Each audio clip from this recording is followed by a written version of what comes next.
There is only one rule in this universe. Either you become the hunter or you die as prey. My name is Dek. I was born on the planet Yautja, a world where strength is worshipped above everything else. Here, the law is brutally simple. If you can't kill someone weaker than you, then you don't deserve to live. Respect is reserved only for the most ruthless hunters. But I was never like them. I didn't wear the mask that defines a true warrior. To earn that mask, I had to prove to my clan and to my own family that I was worthy. My older brother, Quay, was a legend. His body was built like a mountain, and his name carried weight across the entire planet. I went to him, hoping he could shape me into someone like himself. We fought. I gave everything I had, pushing past pain and fear, trying to show my father and my clan that I wasn't weak. But the truth was unforgiving. Quay defeated me with ease.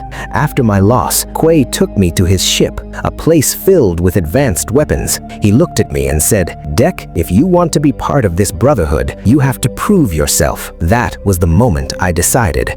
I would travel to Genna, the Death Planet, a world no one ever returns from. My target was Kalisk, a terrifying creature that even my father, Nyor, and the leaders of our clan had never been able to defeat. Quay tried to stop me. He warned me that Genna held nothing but death, that every breath, every drop of the planet would turn against me. But my resolve was unbreakable. Then my father arrived. There was no pride in his eyes, only hatred. He looked at Quay and said, "Why is this weakling still alive? He's a stain on our clan." I was captured. Nor wanted me executed, but Quay chose to be my brother. He attacked our own father to save me and forced me into the spaceship. I watched in horror as Nor severed Quay's arm for defying his leader, and as my ship lifted off, I saw my father kill my brother. Quay died so I could live. I was shattered, but there was no time to grieve. As my ship approached Detta, it spiraled out of control and began to crash.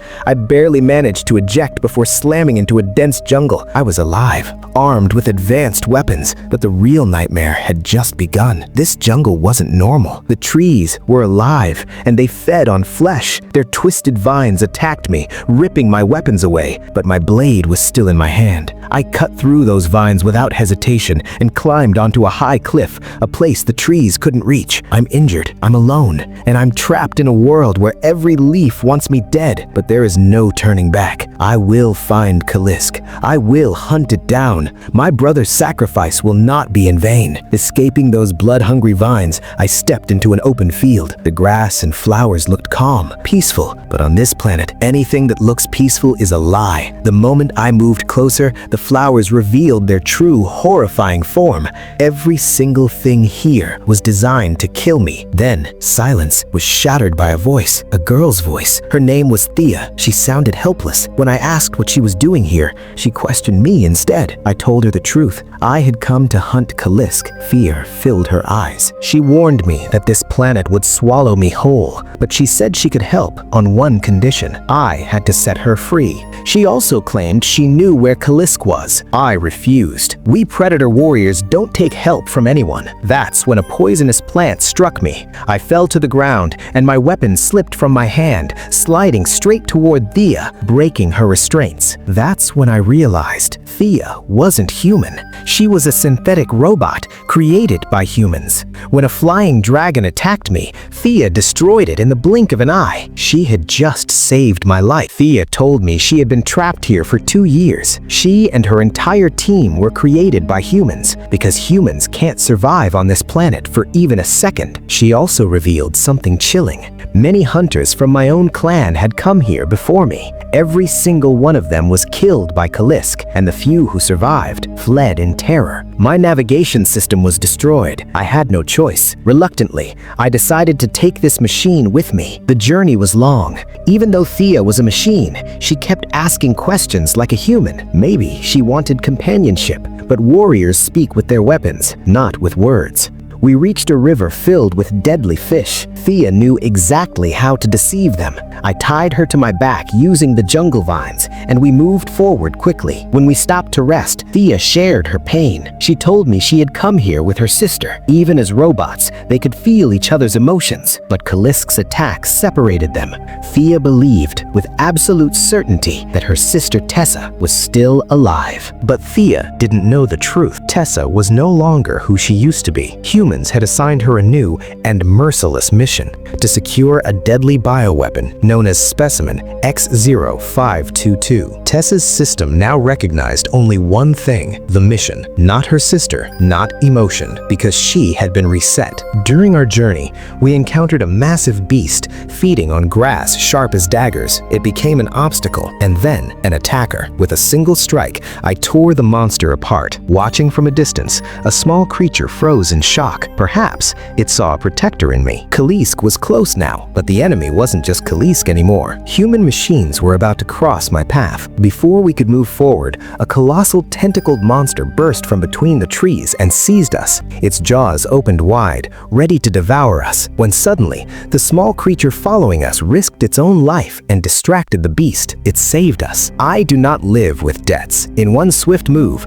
I cut down a massive tree and leapt straight onto the predator. My strike ended it instantly. The small creature survived. In the silence of the night, Thea named it Bud. She believed the three of us made a perfect team. I had hunted countless beasts before, but for the first time in my life, I said the word thank you only to Bud, because I was alive because of it. I told them the truth. I had no clan. My father, Nyor, killed my brother simply because he defied the rules. In Predator society, weakness is punished with death. Meanwhile, the danger was growing. Thea's sister Tessa had reached my crashed ship, along with her team and weapons of mass destruction. The trail of my blood told her everything. A Yautja was here. She was searching for Thea, but her intentions were no longer pure. The next morning, I refused to take Bud with us. Our law is clear. A hunter always walks alone. Near a waterfall, Thea spoke to me about my father. She said a father should never kill his own son. I told her the cruel truth of my clan. The weak are not protected.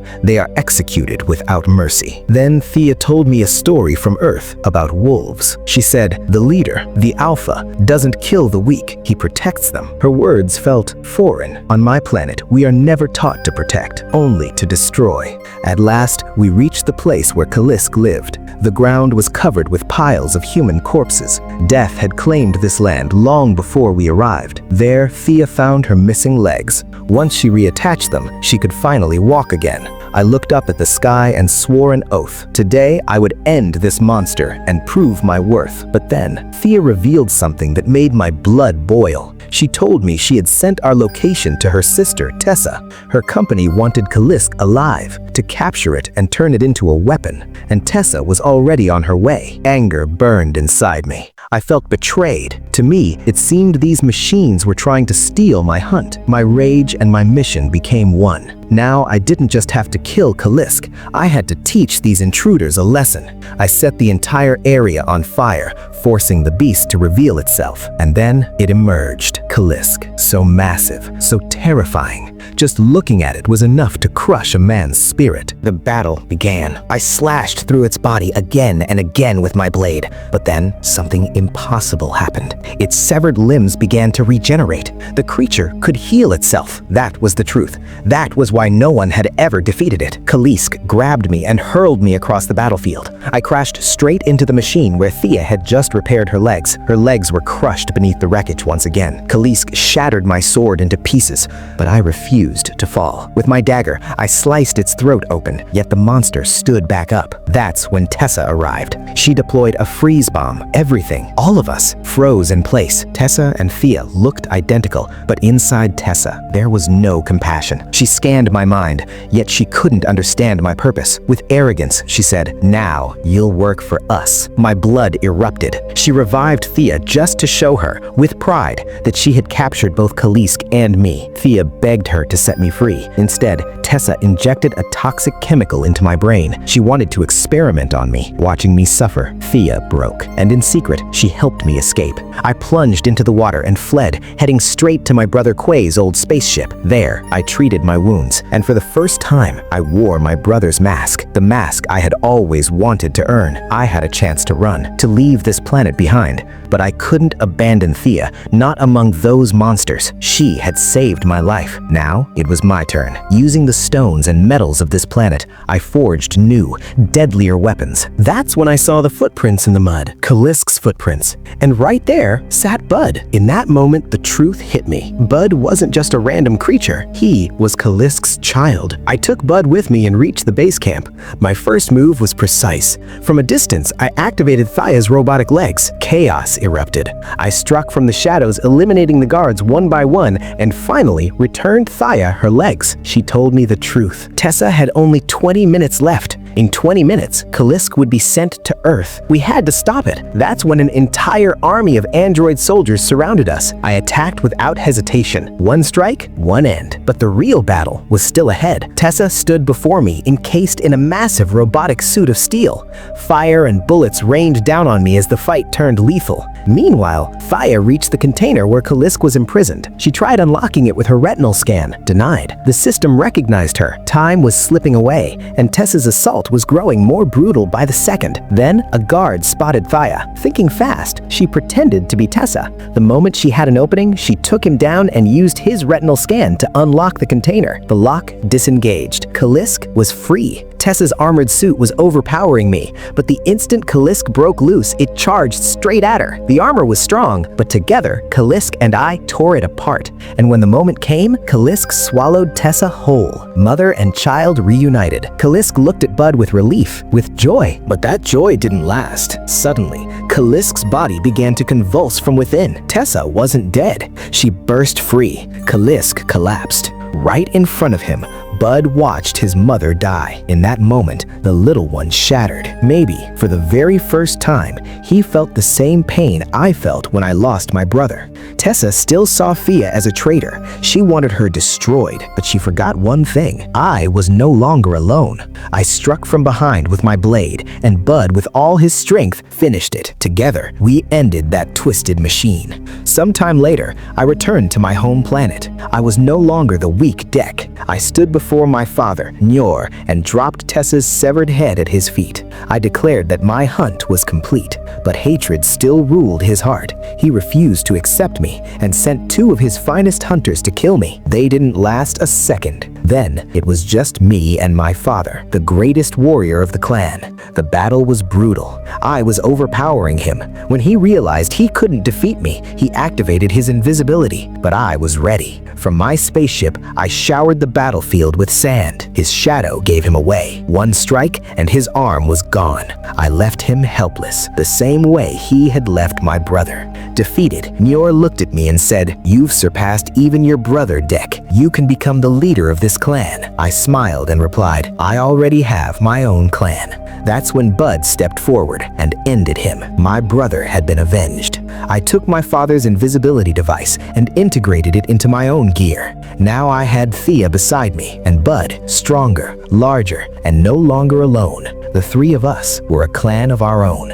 My father's remaining allies stepped forward, hungry for revenge, when suddenly a massive spaceship appeared in the sky. I looked at Thea and Bud and said, "Don't worry, my mother is on that ship." A new war was about to begin. But this time, I wasn't alone. And that is how this story ends. If you enjoyed this journey, subscribe to the channel. More stories are waiting.